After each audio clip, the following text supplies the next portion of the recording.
are joined by Richard Shakenovsky, a legal powerhouse whose career began in apartheid-era South Africa, where he was admitted to the Supreme Court in 1982, and mentored by none other than Nelson Mandela and his father. After immigrating to Australia in 1996, Richard requalified as a lawyer and a migration agent, building a distinguished career across migration, employment, commercial, and state law. Beyond the courtroom, he is an ultra-marathon runner with over 100 races completed, founder of the Achilles Running Club supporting disabled athletes, and an adventurer with a global footprint with more than 40 years of legal experience. Richard brings a rare perspective on justice, resilience, and evolution of immigration law. Richard, it's an honor to have you here. Thank you for joining us. Oh, thank you very much. Thanks for having me, and hope I can add some value to your podcast. Thank you so much, Richard. I've prepared up multiple questions today for you. Some of might be very interesting to you, some might be very emotional some to of you. them. But we will try. So first part gonna be like we have divided into a different parts. So the first part would be personal and career background. Sure. Can you tell us about your journey into immigration law and what inspired you to pursue this field?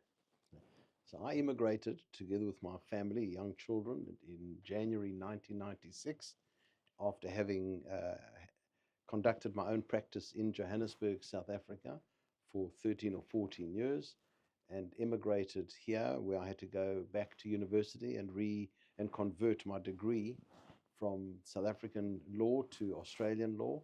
While I was working for a law firm, some South Africans would approach me to help them with immigration visas to Australia. So that was my first introduction to the idea of immigration law and immigration visa applications.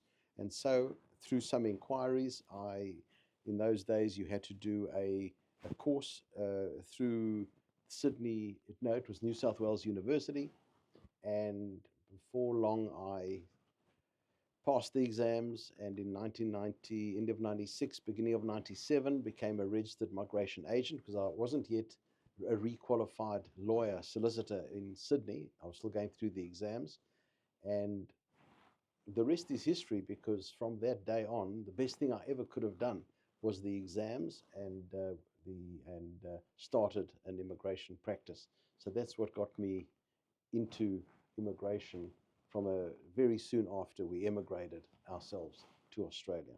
Wow, thank you. That's a bit of long experience already there. So how has your practice evolved over the past 30 years? Because as you mentioned, you've been here from 1996, that you had an exams and all. So by that time, how is your practice going on? How it evolved during the 30 years? Well, it's evolved exponentially, is the best way to put it. I have a very, very big immigration practice, and it happened through, I get my work through word of mouth, and it's evolved from literally from the day I did the exams and advising 1 or 2 or 3 South African families.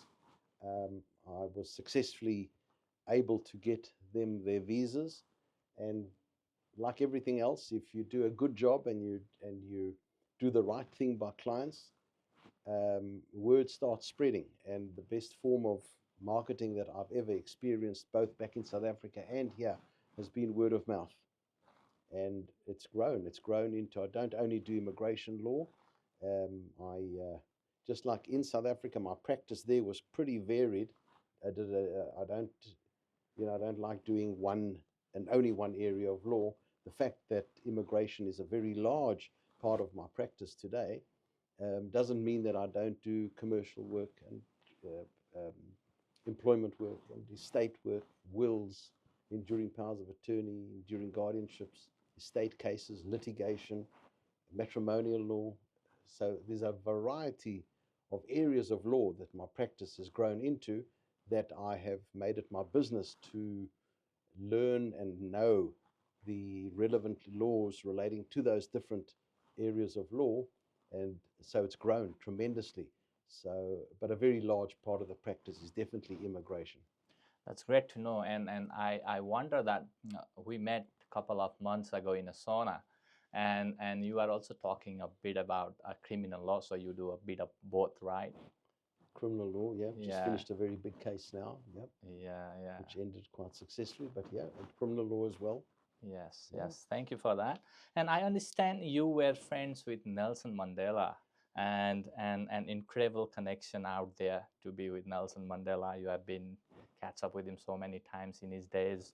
And could you share how you met and what that friendship meant to you, and how Mandela character influenced your work or values as a lawyer? Well, let me correct you on one point you made, and Hmm. that is friendly with him. I was. I wasn't a friend of his.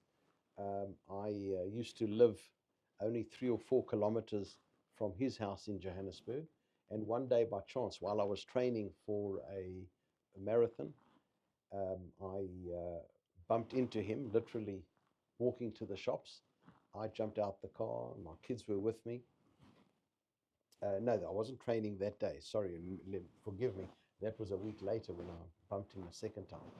And then the relationship, I would say, was more cemented. But the first time I met him, he was walking to the shops with his entourage of bodyguards. I got out the car, introduced myself, and the next thing we were getting totally involved in a deep conversation because he was a lawyer and uh, he did his articles. Sorry, he was a lawyer above the office where my father, who's the late Supreme Court judge of Johannesburg, did his articles. My dad was doing articles, and above his office was Nelson Mandela's law office, an illegal office in the years of apartheid. So he and a partner, 2 black lawyers, weren't even allowed to practice law. But we spoke about things like that, how my father was an article clerk and he was upstairs, and he was so easy to talk to, and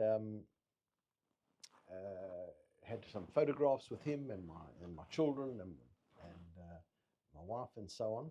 And then literally a week later, I was training with my son for a race. It wasn't a marathon; it was a 10-kilometer race where I had my son run it at the age of 6. And we ran past his house. He was coming home. He had just met my son a week before, like I told you. He got out his car in his driveway and he rushed to my son, picked him up, and then we got chatting further. And then I told him that I was about to run a few weeks later, probably 5 or 6 weeks later, I was running a 100-mile, that's a 160-kilometer ultra marathon race. And I was running with a blind runner who I trained and ran many marathons and comrades with. Comrades is the 90-kilometer race in South Africa, and that we were now running 100 miles in a marathon. And I also told him that my blind running partner would really dearly love to meet Mr. Mandela, as the whole world would have. He was 4 months into his presidency, so it was in 1994. I was then 36, and my blind running partner, Johnny Deepesh, who's passed away since, 9 years older than me. And Mr. Mandela said, absolutely, with pleasure, I'd like to meet him. And he said, I'm not asking you. And he called one of his bodyguards for a pen. He said, here's my number. You phone my office and you make an appointment. I'm ordering you to bring Johnny to come and see me. I want to wish him good luck for his 100-mile race. As it turned out, he was probably the first blind runner in the world to run an international 100-miler. Anyhow, phoned his office. The next thing, we had a meeting at his office in the union buildings where he was president. And to answer your question, that's how I met him, and that's how I got to know him. Met him again after that. Visited him in the Hilton Hotel in Australia when he was here in the year 2000, when he came to get an award, the International Humanitarian Award through the Sydney University. He won that award, and he came for that award. They did it at the same time as the Olympics because they wanted to give the Olympics a real push, and Mandela was coming at the same time, but he wasn't coming for the Olympics, he was coming for this award. And I went to go and visit him at the Hilton Hotel, and we chatted about many things. And one of the things he told me is that he was very upset that I was living here because of the brain drain that's leaving South Africa and whatnot. How has he influenced me? Well, only the few occasions that I've met him. Obviously, being the man he was, a man of great ethics and great value, great compassion, and an incredible man, incredible leader, an incredible statesman. And well, he influenced me. No, it wasn't he who was my big influence in my life. My late father, who was a barrister, senior counsel, then a judge of the Supreme Court in South Africa, he's really been my main mentor and influence in my life as a lawyer. But certainly Mandela, speaking to him, and there were some incidents that I had, which I won't go into now, but in his office we spoke about something, and that he taught me I'll tell you quickly what it was if you want to hear. Please. But I gave him a gift of a photograph that I had taken in Kenya in 1993. I was in Kenya photographing, and I gave him a present. I had it printed, and it was a very beautiful photograph of elephants in a game reserve in Kenya, and I decided to present it to him on behalf of the Shakenovsky family, and I also put Johnny Deemas, my blind running friend, his name on it as well, and we put it in a big frame. And when I was opening it on his desk in his office in the Union Buildings of Pretoria, it was in the game reserve of Amboseli, was the name of the game reserve where I took this photograph, and I tore the wrapping paper. I wrapped it in beautiful wrapping paper, but I tore the paper. Oh, he got very cross. And he explained to me that you don't just tear wrapping paper. He then he explained to me how one must appreciate everything in life. And paper, like wrapping paper, is made with a lot of care and thought, and designers have designed it, and in other words, a lot goes into even wrapping paper. So you don't just tear wrapping paper, and then he says, please move away. He'll take off the wrapping paper. And then I saw him folding it. I said, what are you doing? And he said to me, no, first of all, you don't tear wrapping paper, and you reuse it, and you use it because you appreciate everything in life. You appreciate even wrapping paper. And he was taking it home to his house in Johannesburg, where he was going to then use it to wrap other gifts that he was going to give to other people. So the little lesson that he taught, amazing, because you appreciate everything that you're given in life. That's what he was explaining to me, and it was a good lesson. A good lesson, simple, but that's a good insightful. Lesson. Thank you for sharing this. Pleasure. It's really insightful, because nowadays we don't hear much about Nelson Mandela, and we're hearing from you who are close, like sort of mentor and a, let's say, kind of friend too, like, as you've seen him, what he was doing in the office and everything. Absolutely. So this is truly insightful and inspiring. Thank you for sharing that, Pleasure. Richard. Pleasure. And now we are into a part 2, and this brings us to the changes and challenges in the immigration law, right? Sure. So I had prepared more questions for you now. So let's get into this. And so the first question in the part 2 goes, what are the most significant changes you have seen in Australia immigration law over the past 3 decades? Wow. In 30 years, so many changes. First of all, immigration also changes depending on which political party is in power at the time. So if it's a Liberal Party, you have immigration law changes according to the wishes of the Liberal Party and what they have mandated to the people things that they're going to do. So the law changes. The next thing, if they lose the election and you get the Labour government in, the law changes again according to what the Labour want. The Labour's a far more socialistic government, and I've found over the 30 years, they're much easier on immigration in terms of visas and getting people into the country than the more conservative Liberal Party was. But changes are enormous.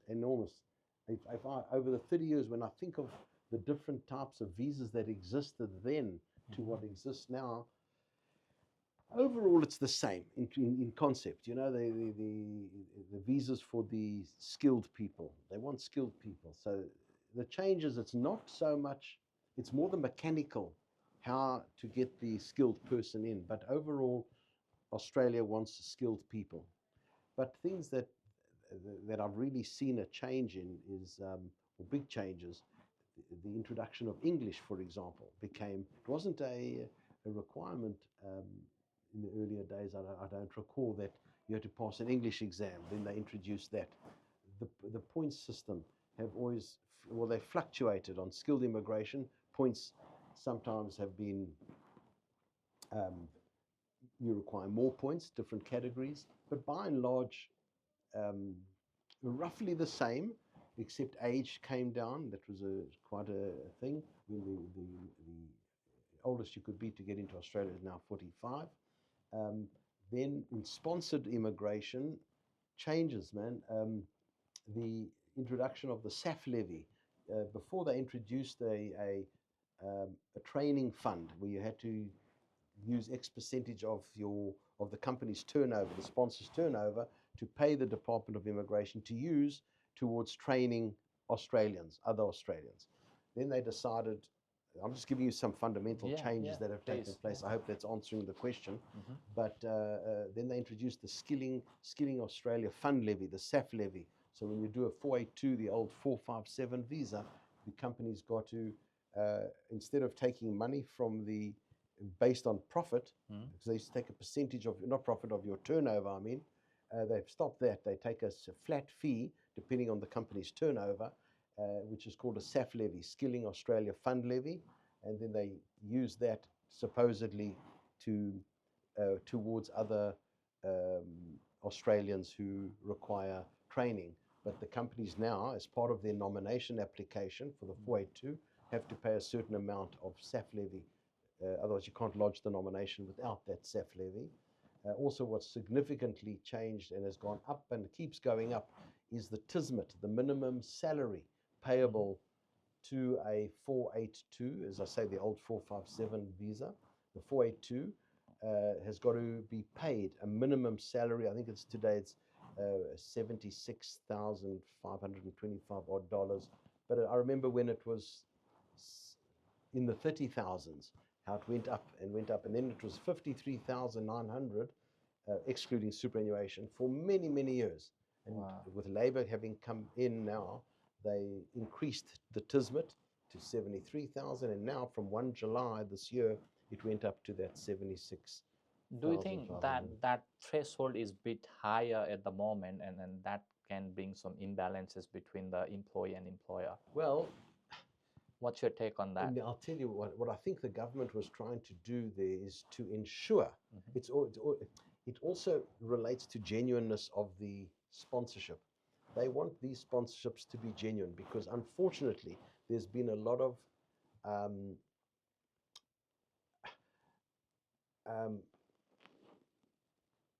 of immigration has been, unfortunately, they use the word shonky in Australia.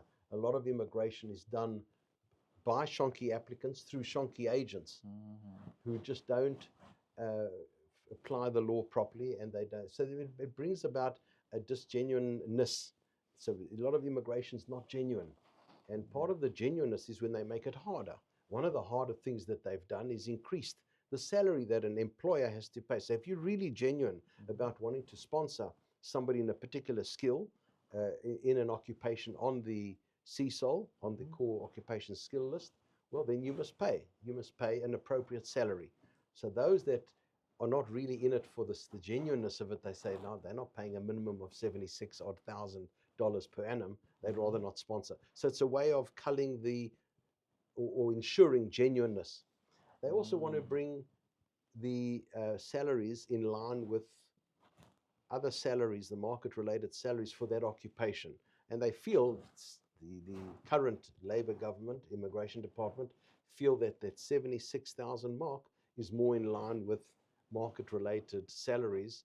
And they also do not want to in any way show applicants, foreigners who are coming in on visa holders, that they're going to be treated any less favorably than Australians. So they make sure that they're getting paid a decent salary as well. So they're not in any way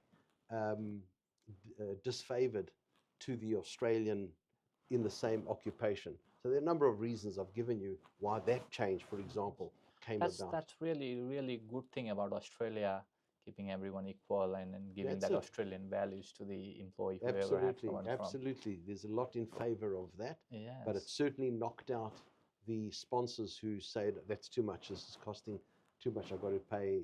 So they can't abuse the foreign of course. applicants as well. You know, we're all sitting in this room, we are all foreigners who've immigrated to this country, and you're given a fair go and you're treated fairly in that way. And one of the examples is the salary. Yeah. So I hope I've given enough changes. Yes, yes, And that's a great insight out there regarding the changes in last 30 years, especially on the sponsorship visas and those are but a few yeah, of the that's many one of the changes few. that, Yeah. that have occurred. And this will now take to us to the next question, and I think you'll be more than happy to answer this question. How has the role of a migration agent Oh, agent. Okay. or an immigration lawyer changed during that time in last? Okay. Okay. Sorry, I didn't get it the first time. Okay. Um, First of all, it's important to know that, and I don't know how many years ago it was, whether it was 4 or 5, it might have even been more, time goes so quickly, but all practitioners who practiced immigration law, in other words, did immigration visa applications, were all subject to OMARA, the Office of Migration Agents Authority. And the lawyers for many, many years have been campaigning to not be subject to OMARA. That's really for the non-lawyers, and migration agents should be subject. And eventually, a few years ago, they took lawyers off the OMARA as their governing body and subjected us to our law society, the same body that governs us in all our other legal practice. And they thought, look, immigration law is just another area of legal practice, and from now on you'll be subject to the rules, regulations, disciplinary procedures and consequences of the law society. So that's been a fundamental good change, because, and it's not that I have anything against migration agents, but a lawyer is expected to have greater knowledge and greater understanding of the law. So because immigration law is complex, it's very complex, and it's a very ever-changing area. It's one of the, probably next to the Tax Act, one of the probably biggest statutory acts that there is in Australia, ever-changing. How does a migration agent who hasn't had legal training know how to really understand and evaluate the many regulations and sections of the Migration Act, the 1958 Act, and get through all those regulations without being a lawyer? So, but there is a place for the agent too. But as long as, you might have a question for me later about what I think, how agents and lawyers should practice immigration law. So I won't answer that now. But the division of the area of immigration law between now migration lawyers and agents is a good thing, because it just so happens in my practice, many agents who, and I'm not suggesting it was their own fault, they've acted quite ethically, but things have gone wrong. And I think it was because of a misunderstanding of the wording of certain regulations and a lack of possible knowledge of how to apply certain sections, that their visas were refused. And they come to my office to fix up, and unfortunately, you've then got to deal with it at the ART, take it to the appeal tribunal, and I have to do that. But I'm just seeing a fair amount of errors made by, and I'm talking about ethical migration agents, but just a lack of proper understanding and application of the migration law. I don't know whether I've answered the question. Yes, no, correctly, you have absolutely, you are on track. So okay. that I've answered my question. So what is the most challenging case now? Look, we talk about all those things now. I'm coming Well, into you. sure. So with your all experience in last 30 40 years, so this Okay. question particularly says that what is the most challenging case you have worked on, and what did you learn from that case? Is there anything in your mind that you are happy to share with us today? That would be wonderful. Well, over 30 years, I cannot begin to tell you how many immigration cases I've done, both visa applications, appeals, well, it's actually review applications to now the ART, previously the AAT. But the one that stands out the most was a family. If I got a minute, I'll tell you what happened. And this was absolutely Please, yeah. the most difficult case that I've ever handled, and I could only deal with it with the assistance of a colleague of mine, whose name I won't mention, but he's probably the best known immigration lawyer in Sydney. And I became quite friendly with him through going to immigration symposiums and so forth, where I met him. He was a lecturer there.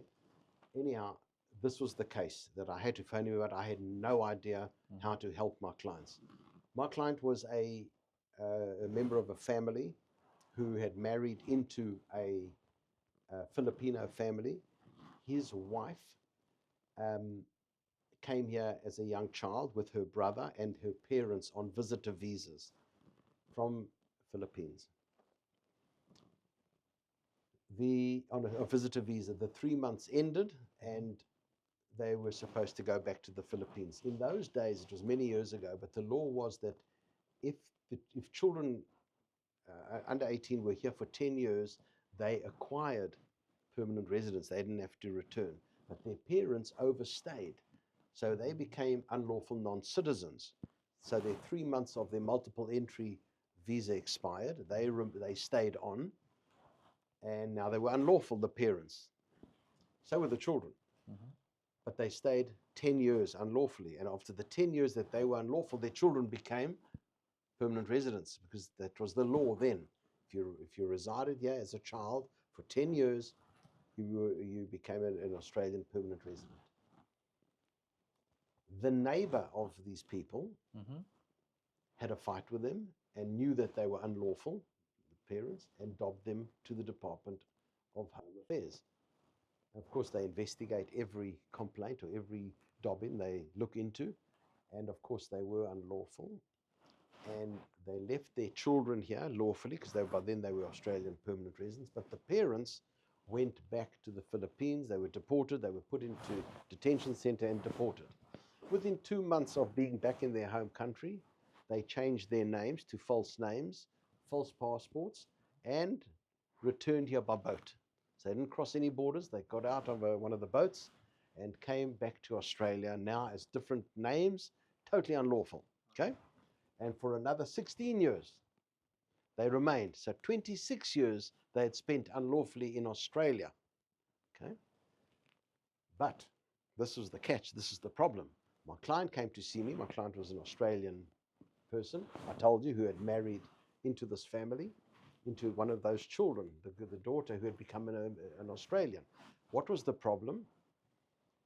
His father-in-law, who had come back unlawfully, was very, very ill. He was suffering a very serious illness and was using, remember, there were 2 children. They both became lawful. My client married the one, and the other one lived interstate. It wasn't in New South Wales. But the father, the unlawful father, because he was so ill, he started using his son, his Australian son, Medicare card, fraudulently. And this disease that he had was costing a fortune.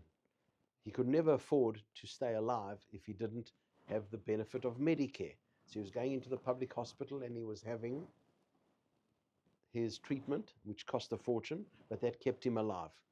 Now, my client, the husband of the sister of the brother whose Medicare was being used, came to see me. What do we do?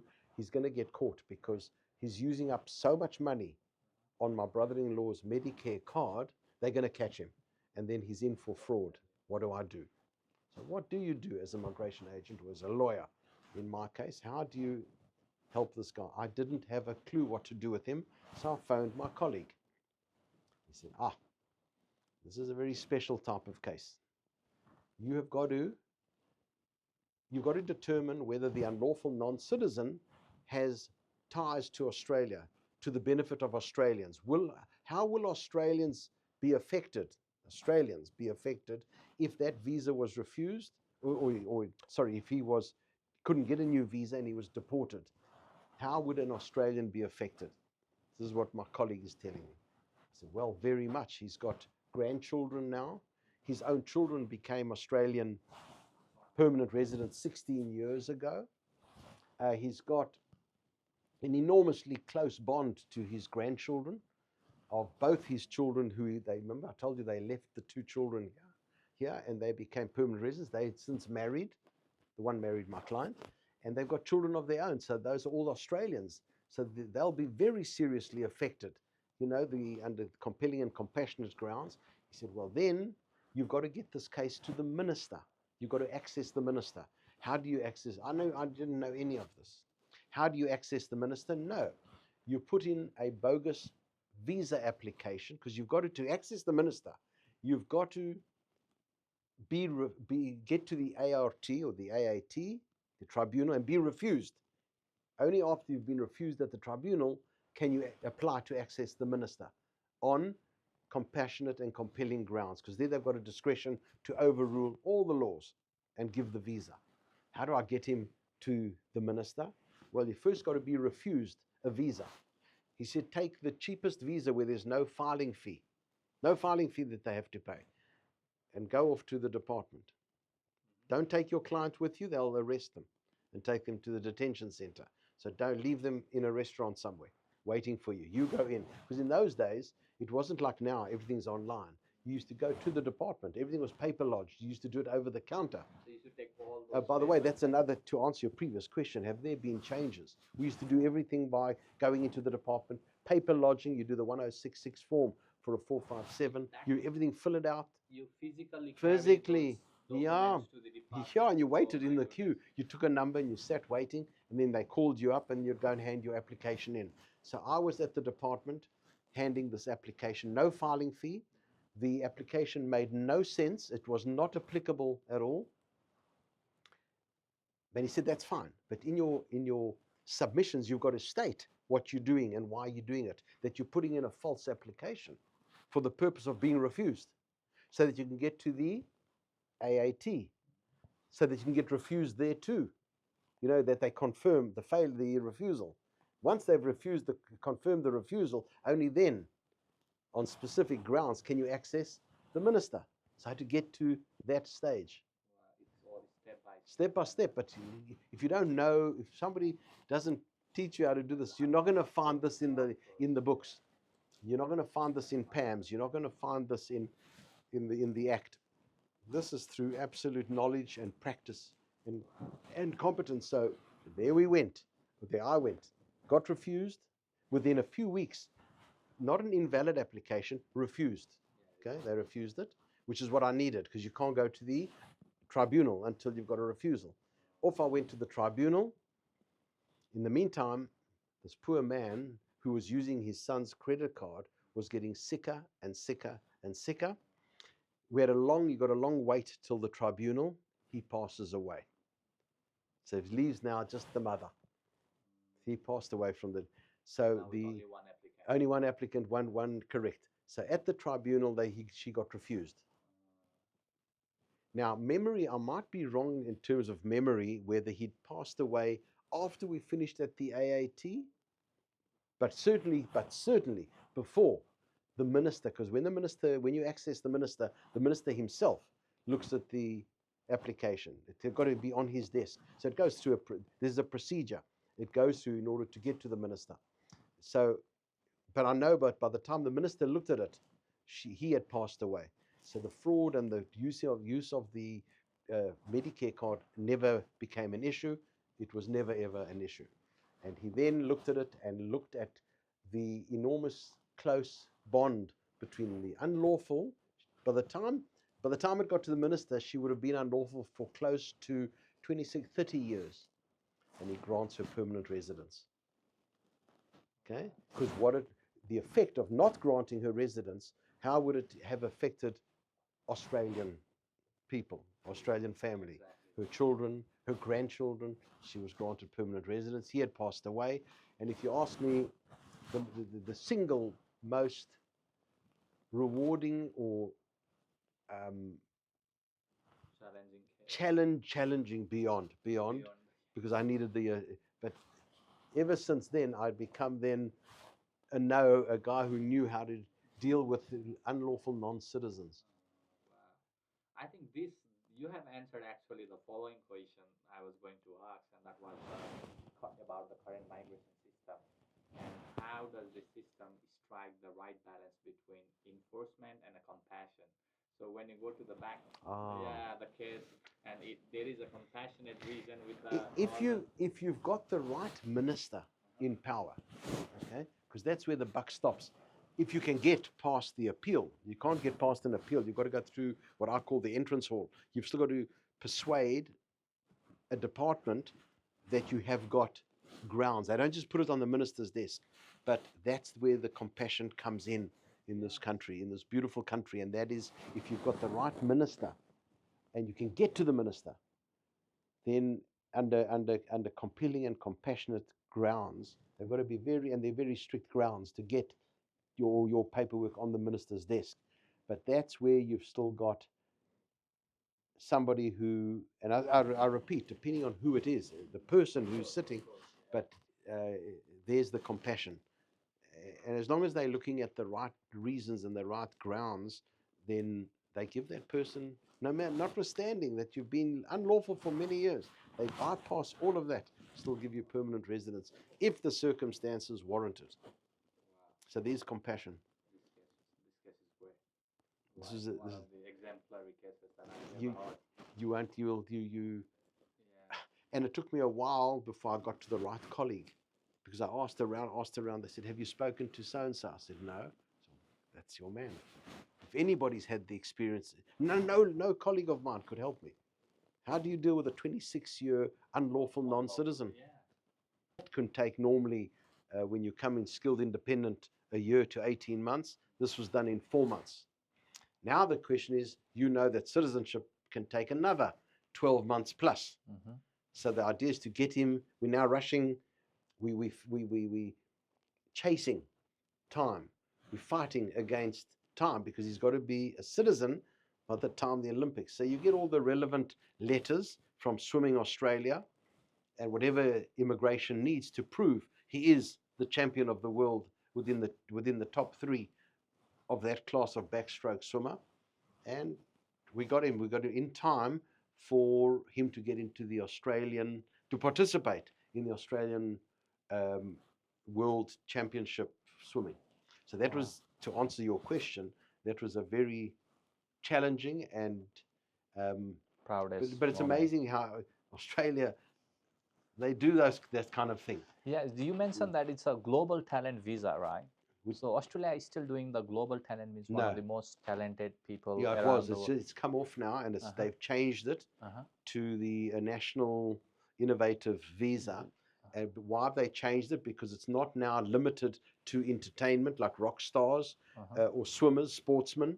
They've now included other occupations like professionals. So if you're a professional of international standing, you can get permanent residence through this new. So global talent's gone, and it's I don't want to give any wrong information, but it's the substitute of the global talent visa, which my swimmer came in on, and I'm now doing one for a professional who's a very well internationally renowned professional in her field. So hopefully, that's right. one can get in. So there is that type of visa for highly talented people. And all over the world, from all over the world and in different occupations, not just not top sportsman or top singer or top actor of the world. It's top in their field. Could be a profession. Field. In any field. Yeah. So how do you see, because now you have experienced law in last 40 years, so how do you see the future of immigration law in Australia over the next 10 years? At the moment, politically, there's a big argument between Labour and Liberal in terms of, they say the Labour government is letting too many people in, and we don't have enough housing for locals, etc. So without getting into politics, I'll just answer that in one answer, and that is skill. In order to flourish as a country, and unfortunately, not enough Australians are willing to do the jobs that overseas people are willing to do or qualified in. So in order to, I think, keep Australia economically robust and economically and commercially ahead in the world, to make this country wealthier than it is already, skilled people make it happen. So I think that the immigration and the government at the moment sees skill as a very, very high demand requirement, or a highly in demand for making Australia economically greater. You need the skilled people in various occupations that are on the list, which changes from time to time. Yeah. But that does change. But it's the need, the genuine need for occupations, skills that Australia just doesn't have, and you get them from overseas.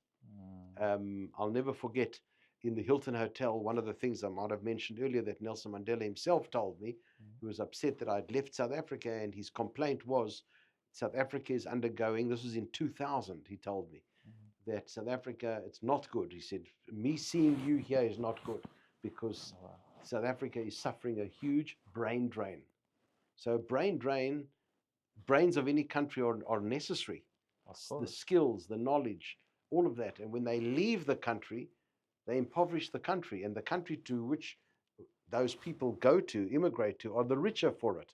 So Australia recognizes its need for skilled people in various occupations, where Australia is making an error. And I think there might have been a question as to that this is relevant, and that is, if there's anything that immigration is falling foul of at the moment, and that is not carrying out proper police checks of immigrants who have come in of poor character, very poor character. And when I find that if whoever you are in your own country, when you come here, you might be a changed person for a while, but a leopard doesn't change its spots. And if you were a thug in your old country, what happens eventually? You become a thug here again. When you're comfortable and at home, you know, when you're good and you've done well in your home country, one can't give a guarantee, but by and large, you're highly skilled, have done well there. When you get through the immigration part of the change over to your new life and you settled, you'll be a good, qualified, valuable member of society here as well. And that, so immigration, just to answer the question, is immigration is very important, and I don't see immigration stopping. And immigration should carry on as long as it's done correctly, and they manage to bring in the right skilled and quality people is very important. They bring in quality applicants, and they must be the ones to properly assess through the application process and the character tests that you are a fit and proper and quality person. Does that answer your... Yes, 100%. You are on track, and you have given insightful answers on all the questions that I've asked. So are there any upcoming reforms or the policy direction that worry or excite you in the future? There's a lot of yes. Yeah? There were 600 pages of proposed reform that immigration was talking about. It's just taken very long, and it hasn't happened yet, but I'm very excited if it does. What are they? I'll give you an example. One of the things is increasing the skilled occupation list to bring every single occupation that is needed in Australia back onto the 482 list with a pathway to permanent residence. They're talking about taking away the SAF levy, the Skilling Australia Fund levy, because it's a costly, to file an immigration application today for sponsorship is very costly, very costly. You bring an employee from Nepal and his wife and 3 children or 2 children, it costs a lot of money to pay the filing fees, of course, there's the standard business sponsorship. That's not too expensive, but the nomination application for that occupation is very expensive. There's a SAF levy, and if the company is doing more than 10 million a year, the SAF levy is high. It's $7,200 because it's a 4-year visa. It's $1,800 per year of the visa. 4 times 1,800 is $7,200. Plus, you've got to pay 1.4% credit card surcharge fee. It's expensive. The spouse application is now $9,200 or $9,300 filing fee. By the time you've paid an agent or a lawyer to do the work associated with that application, you're in for $16,000, $17,000. Wow. It's a lot of money. People are paying a lot of money to file applications. And that brings me back to one of your earlier questions. Another reason why the agent or the lawyer must know what they're doing. They've got to know what they're doing. They're playing with a lot of money for people who come from less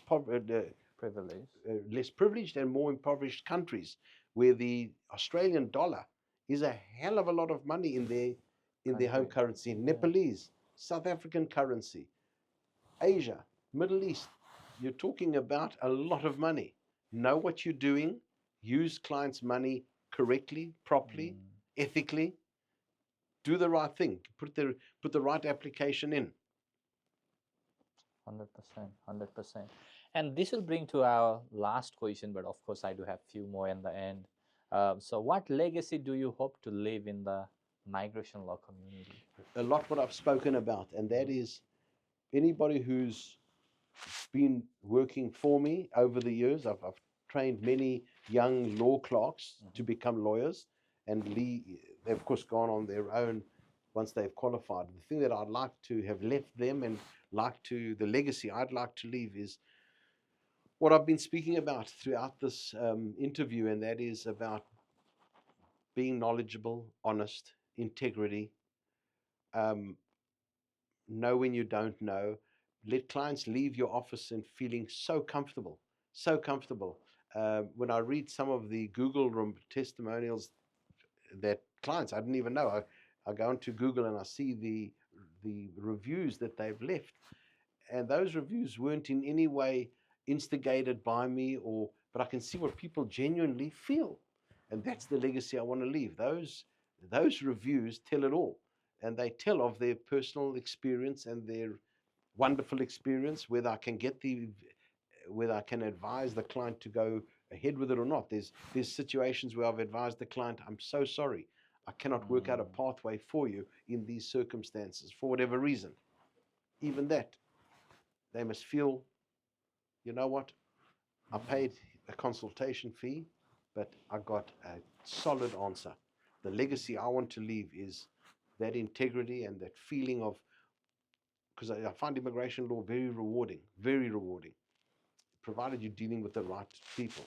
I've had a client come in and give me a nonsense story about they want a spouse visa, but they're not really in love. They don't even live with each other, but they come to me with a whole story and fabricated documents. I hardly have it because my practice doesn't encourage or make those people. I don't have a name for that kind of work, but in a handful of people it's happened. They've come with nonsense stories. I immediately say to them, sorry, you're at the wrong lawyer's office.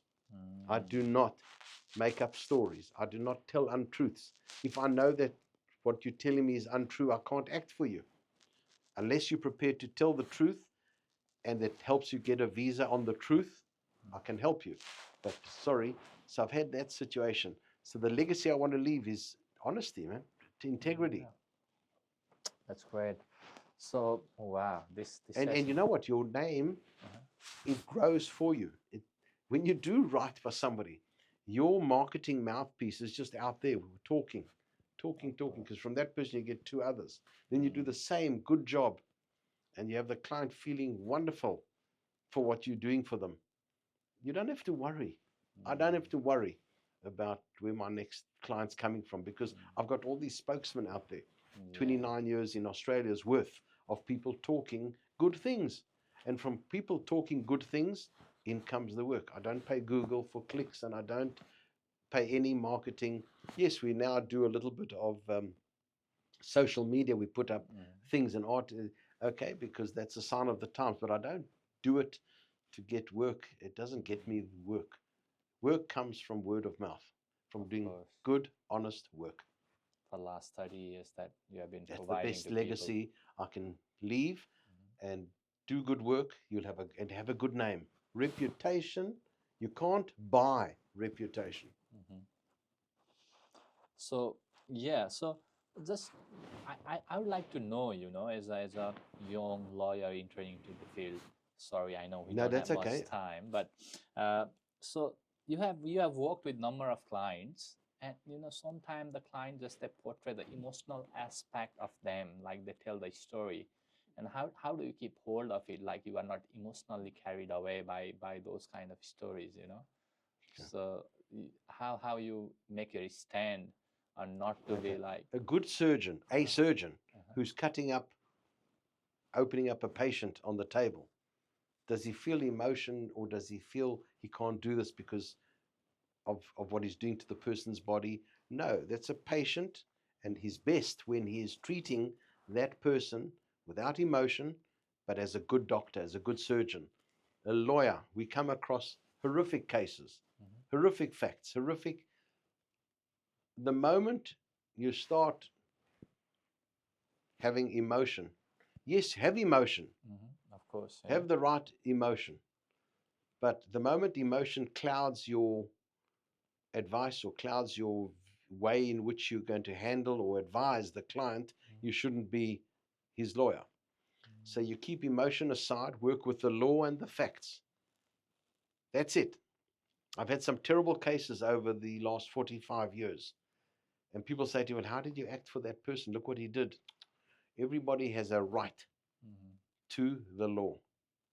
It's how you exercise his rights under the law that's important. Okay? But once you start, a criminal lawyer, for example, gets a client who's done the most horrific crimes. crimes, terrible, can't act for him. Well, then you've got to ask yourself, are you a criminal lawyer? Well, if you can't act because of you starting to worry and feel Mhm, against the client for what he's done, you're the wrong lawyer. Same as a migration agent. Of course we feel, but be careful not to let that cloud mhm, your emotions to the extent that you're now not doing the work correctly to put in a proper, genuine, honest application because you've now clouded by emotion. Put emotion aside. Because if one had to hear some of the stories of myself and other lawyers of many years of experience, a young lawyer say, oh my God, I can't, there's no ways I want to hear it. I wouldn't act for him. I wouldn't. Terrible. Nonsense. Put what he's done aside. Act within the law and within the be law. able Yeah. to divorce or separate your emotions from his rights, his legal rights, and practice the law. Now we are in the end of our session, Richard. So I have a quick fire round just to ask you a few personal questions, like what favorite visa subclass to work on and why?